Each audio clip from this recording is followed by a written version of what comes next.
good evening, everyone.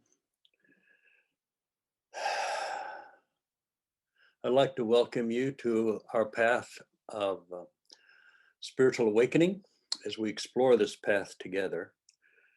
Um, so, as we're beginning here, I'd like to meditate to a couple of songs. This time I'm going to go with some songs from Zazen. And these will be two different songs. One's called Night Shadows, and the other one is called Waves of Light.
Just take a breath, relax.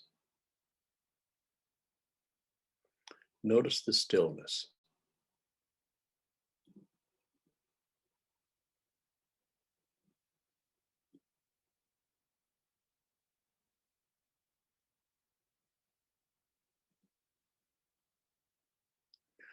I think sometimes when we listen to this music, as you're listening to it, it's all of these notes going up and down, and sometimes it gets kind of busy. And you think, my gosh, how can you meditate to this? What's going on here? And yet when the music stops, you see that there's no thought. There hasn't been any thought during the entire song, because the song has kept your ego and your mind kind of going, but underneath there's this stillness. And that's what we tune into, is the stillness. And that's why when we finish meditating this music, the silence. It's kind of cool. Hmm.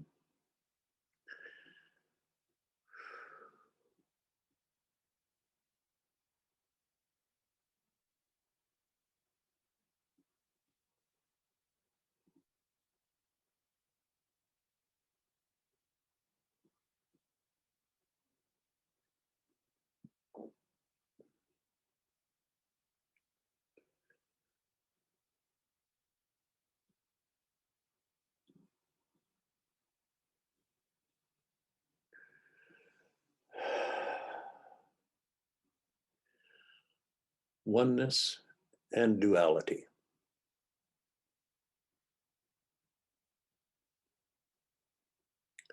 It's an interesting concept, but not all that foreign.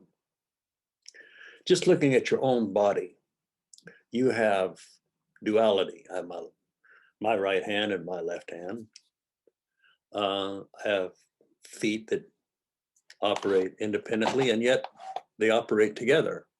There's a unity to the body, but each individual part works separately. And that's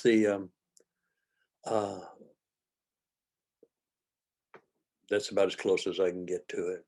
There's just one. When I started looking into the heart, the high heart, I started with the heart because I've been told my entire time in spiritual self-discovery that this was the seat of the soul. This was the center. 3 above, 3 below of the major chakras. This is where the soul resides. This is your conscious, this is your psychic center right here. This is a truly amazing spot. And so as I meditated on it, on this beautiful, beautiful part of me, I became aware of its different facets. It was love. It was an attempt to pull together everything in a loving way. Sometimes successful, not so other times. But this is the center. And then I realized that there was love that was conditional. It's romantic love. I'll love you as long as you don't cheat on me. I'll love as long as you don't beat me up or make me write bad checks or something like that. It's a conditional love. And it's a very difficult love because it is full of passion, it is full of emotion, it is full of sensuality, and it's full of fear sometimes, and anger even. It's an interesting place, the lower heart. When you get up into the upper heart, you start getting more and more into unconditional love. Unconditioned means that you love them no matter what. Every student that I have accepted for the last 35 years is still in my heart. I haven't seen some of them for 3 or 4 decades. Many of them hate me. They blame me for a lot of things. Some of it I'm guilty of, and some of it I'm not. But they don't think of me in happy ways. But they're in my heart. I have an unconditional love for them. I have a guru love for them. The grandmother love, you know. I love you unconditionally, but I want you to change. I want you to quit hating me, this type of thing. I want you to quit hurting yourself. I want you to quit blaming yourself and blaming others. It's unconditional love. The grandmother loves the grandchild. I love little Frank. I like Frank. I love that little boy, but I wished he would quit stealing. And I wished he'd quit setting fire to things. But I love him. I just want him to do better. You never stop loving in this heart. You just want them to quit hurting themselves and hurting you, and to find their higher nature. But it's an unconditional love. You don't ever stop loving them. And I've never stopped loving any of my students, no matter what. I can't. They're part of me, whether they know it or not.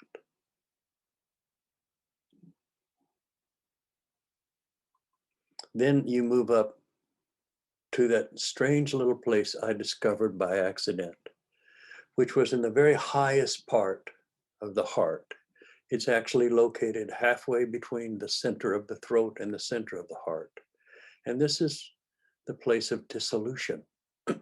It's the nothing place. I talk about it a lot in some of my previous teachings. It's nothing. You don't feel anything there. It has no colors. It has no energy. It has no nothing. It is nothing. People say, well, there's nothing there. And I say, yep, that's right. There's nothing there. But if you go into it a little deeper, you'll see the vastness of that nothing. It goes on forever. It's unfettered. It is the essence of samadhi. It is the essence of Brahma, the unmanifest creator, pregnant with manifestation. But it hasn't manifested yet. And anything that goes there, by the way of Shiva, anything that we put it there dissolves immediately, does not resist it, cannot resist it, because there's nothing to resist. It just goes into that perfect love, unconditional love. It accepts anything of creation, dissolves it back into love inside of you. Now, I have dissolved a lot of old enemies and people and myself that have done bad things into this spot. The only person that changes really is me. When you dissolve the negativity inside of you, you're free of it.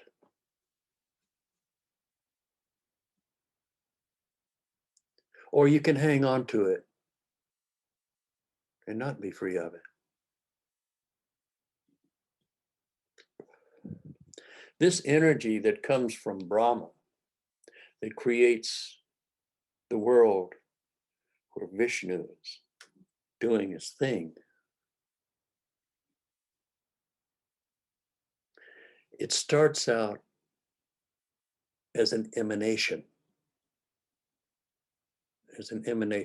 And when it comes to us and we enters into this world, as it enters into what's referred to as the world of Yama, back over there, as it enters into that experience of Maya, of creation, that singular energy that works perfectly and harmoniously with itself is, through other emanations, pushed. When I talk about other emanations, it's hard to talk about this, but as it comes down here, we are affected by everyone and everything around us.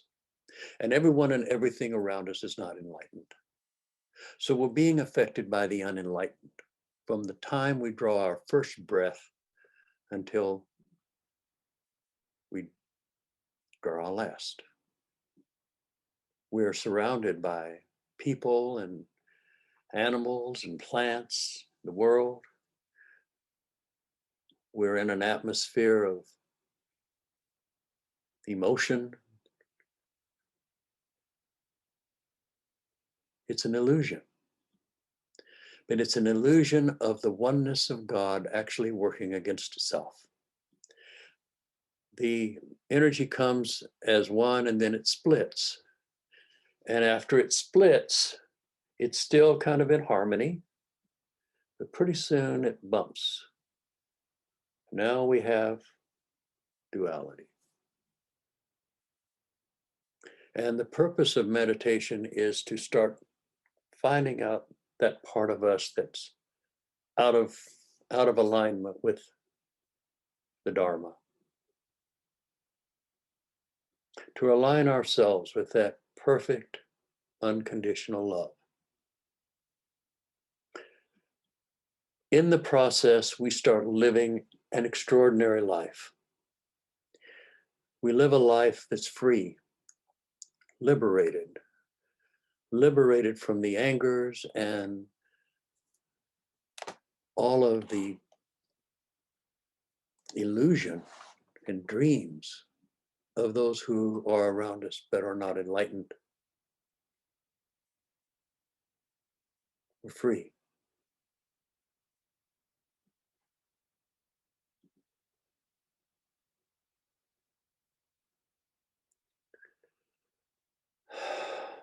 Those in the world today,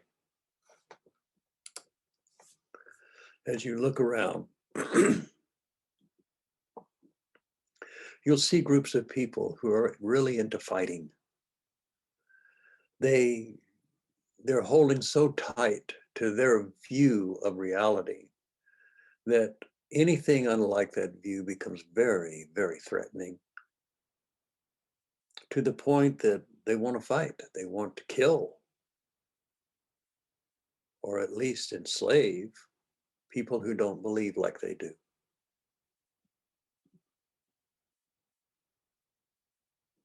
That's the energy in the world right now. I could point to it right on the wheel of Yama. It's right around the bottom there, right around over there in that area. The hell world and the animal world. And we might add a little bit up there, a little bit up right there of where the hungry ghosts are.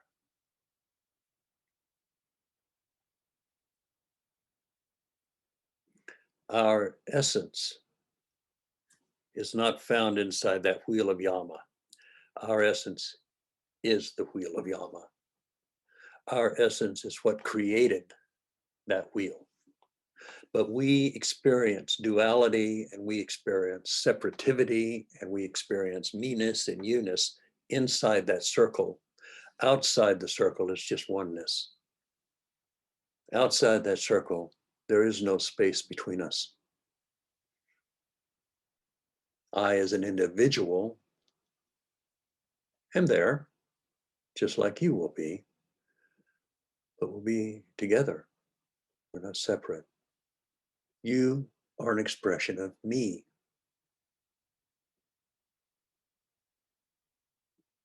Here's a strange thought, a very strange thought. You probably won't hear this from anybody but me. That's because I'm a strange guy. But imagine that you incarnate anytime that you want to. I could have my next incarnation in the 1880s, or maybe in the 3032s. My next incarnation is going to match my vibration. That's how I choose it. But let's say that you can incarnate at the same time. In other words, I live this life and I die and I reincarnate as my brother Warren. So I have my incarnation where I experience my brother Warren, and I have the incarnation of Warren expressing me. And then there's my mother. So I incarnated with her so I could have these two sons and my father. And you can extrapolate this out to infinity, and you can see that you are the incarnation of everyone you ever met. That homeless guy that you walk by the street on and don't like the way they smell, that's you in another incarnation. Wow. You know the weird thing about that? This strange idea that everyone is in a reincarnation of you is that it's true. It's just you and God. You are God, God is you. They are God, and there's nothing but God. It's not the ego me. The ego me will die when this physical body dies. But that essence of me, the eternal essence of me, will continue on for all of eternity, having many, many, many incarnations endlessly. And that's not a bad thing. It's a holy thing. It's why we exist, to experience creation. And when you experience creation, you're experiencing the highs and the lows. That's part of creation. Creation just isn't beauty, because beauty is nothing unless you have ugliness to compare it with. You don't know what hot is until you have a change in temperature. It's cold, now it's hot. Oh, I can compare. But if everything were 60 degrees all the time, there would be no measurement of heat. There'd be no measurement of anything. You are everything at once. You are the reincarnation of everyone around you. So when you start seeing groups of people who are totally caught up in some sort of political or religious craziness, recognize that that's part of you. That's another incarnation, maybe a very earlier one, right? One that you haven't figured out a lot of things, but now you have. And now, because you have figured it out, because you have grown and you've come to see the oneness of things, you can now deal with people who are so lost, because that is really you. Part of you is lost. Part of you is wrapped up in ignorance. Part of you is torturing and killing another part of you and wondering why the karmas are so horrible here. This sounds strange, doesn't it? It's all God. It's just one.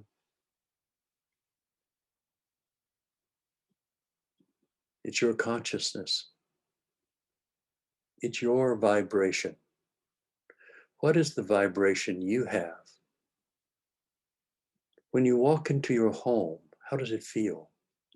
When other people walk into your home, how do they feel? Do they make comments like, oh, your home is so beautiful? Oh, I love what you've done with your home. Then you know you've done pretty good stuff. If they walk in and they look around and they go over to a chair and they wipe it off before they sit down, that lets you know you need to do something, right?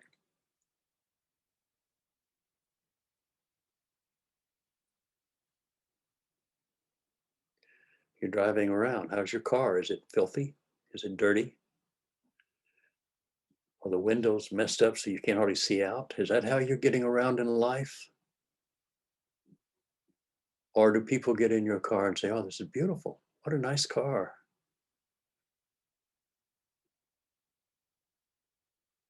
It doesn't even have to be a new car. If you take care of it and you put love into it and you keep it as impeccable as you can, they can get in a 2003 PT Cruiser and say, it's a cute little car. Or they could get into it and say, boy, when are you going to get something better than this?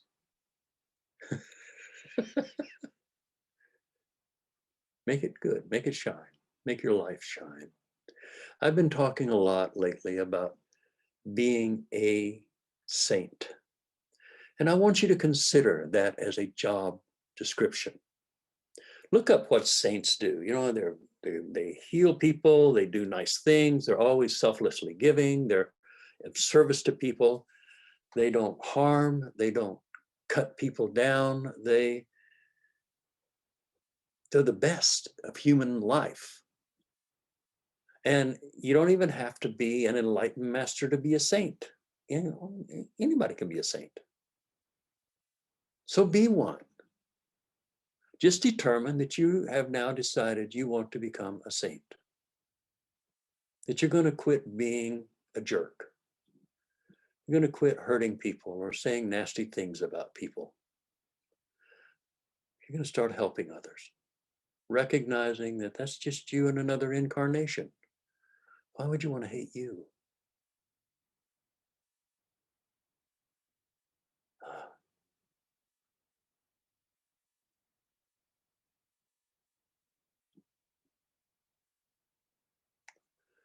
Human race is going into another, it's making a leap in consciousness. The energies that you see going around underneath in the earth right now, in America and around, all the conspiracy theories and all the people who are so intent upon killing anyone that has a conspiracy theory, the craziness happening all around. Recognize that that's just God energy. That's creative energy of the divine being used in adharma ways, against the dharma. They're taking the perfect unconditional love of God and filtering it in such a way that it becomes selfish, domineering, controlling, manipulative. There's no honesty, there's no truth to it. Straighten that out within yourself. Straighten it out so that you are seeing clearly. So that you, like Christ, can walk through the leper colony, touching the lepers and being totally unaffected by their disease, but touching their very soul. And that's what we need to do. We can touch their disease, but what we really want to deal with is the healing of the soul, the letting go of the resentment and the anger and the fear and the blame and that terrible self-righteous judgment, all the guilt, all of the shame. All of these things keep us from enlightenment. Be a saint. Practice it. You may not do it very well at first, but it's just a caretaker personality. And we certainly know how to develop those. You have a caretaker personality you use when you go to Sunday service or to a funeral. You have another one that you have when you go to a party. You have another caretaker personality when you go stand before the judge in traffic court. You have a caretaker personality when you go on a date. Develop a saint caretaker personality. Don't need to tell people about it. I mean, just do it. Give it a try. The karma is going to be good. And really, that's what Christ talked about when he talked about the gospel. He walked around preaching the gospel. The gospel wasn't that he died for us. That wasn't the gospel. The gospel was his teachings, forgiving each other, helping each other, healing, helping the sick, feeding the poor. He had some really good karmic ideas that he referred to as the gospel, because when you use good karma, you get good karma, and that's the good news. That's the gospel. So preach the gospel. You don't need to mention anybody else, you know. Just do good things. Enlightenment is as enlightenment does. So have some fun with it. Forgive yourself when you fail. Pick yourself up, dust yourself off, tuck in your shirt, stand up straight, take a breath, square your shoulders, face it again. We are eternal. We cannot die. We simply change forms. Obviously. Ask the old man here if his form has changed in the last 30 years. Yeah. But the inner part of me is waking up. As the outer part of me is slowing down, not as bright or brilliant as it used to be, the inner part of me is amping up. And that's the way it will be for you too.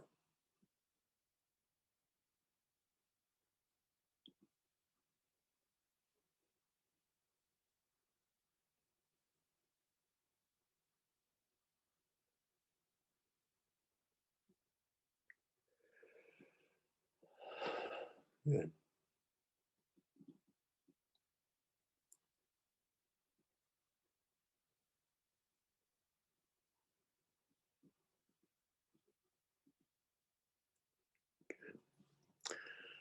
I was listening to an interesting piece of music, and I like us to go out meditating to this piece of music. It's a song by, the title is Pagoda, and this is by Zazen.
Namaste.